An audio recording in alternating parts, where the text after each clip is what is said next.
ఈరోజు వీడియో వచ్చి పచ్చెనగపప్పు వంకాయ కర్రీ అండి. పచ్చెనగపప్పు ఒక 2 గంటలు నానబెట్టుకోవాలి. మనం బాండీ పెట్టుకుని కొంచెం ఆయిల్ వేసి ఉల్లిపాయ ముక్కలు పచ్చిమిరపకాయ ముక్కలు వేసి బాగా వేపుకోవాలి.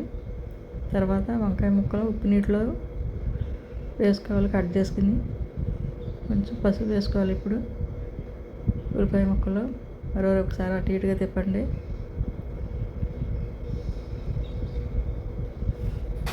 తర్వాత కొంచెం ఉప్పు వేసుకుంటే ఉల్లిపాయ ముక్కలు బాగా మెత్తగా ఉడుకుతాయి. పచ్చెనగపప్పు వేసుకోవాలి. ఇప్పుడు ఉల్లిపాయలు వేగిపోయినాయి కదా,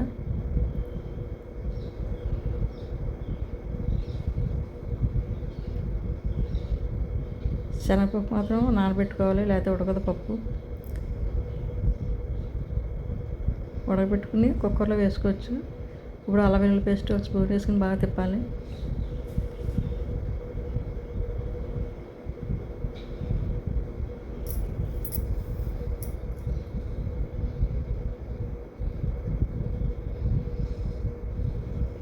ఇప్పుడు వంకాయ ముక్కలు వేసుకోవాలి. వంకాయ ముక్కలు వేసుకున్న తర్వాత స్టవ్ హైలో పెట్టి బాగా ఎక్కువగా వేపుతూ ఉండాలి, లేకపోతే బ్లాక్గా అయిపోతుంది.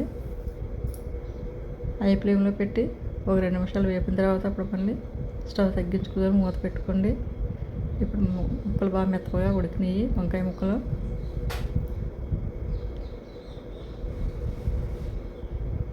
కలుపుతూ ఉండాలి.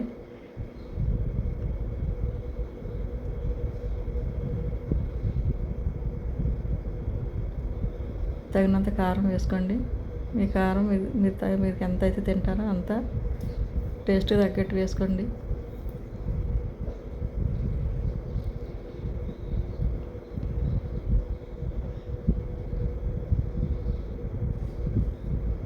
మళ్ళీ కలపాలి.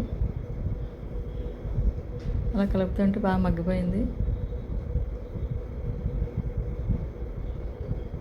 ఇప్పుడు ఒక గ్లాస్ వాటర్ వేసుకొని మళ్ళీ ఒకసారి కూర మొత్తం కలపాలి.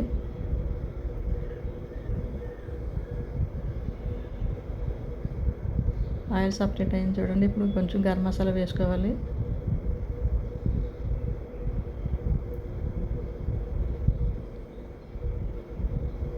బాగా కలపాలి. మసాలా అంతా కర్రీకి పట్టేటట్టు కలుపుతూ ఉండాలి. అలాగా ఆయిల్ సపరేట్ అయిపోతుంది. కూర దగ్గరికి వచ్చేసింది. ఇంకా కొత్తిమీర వేసుకోవాలి.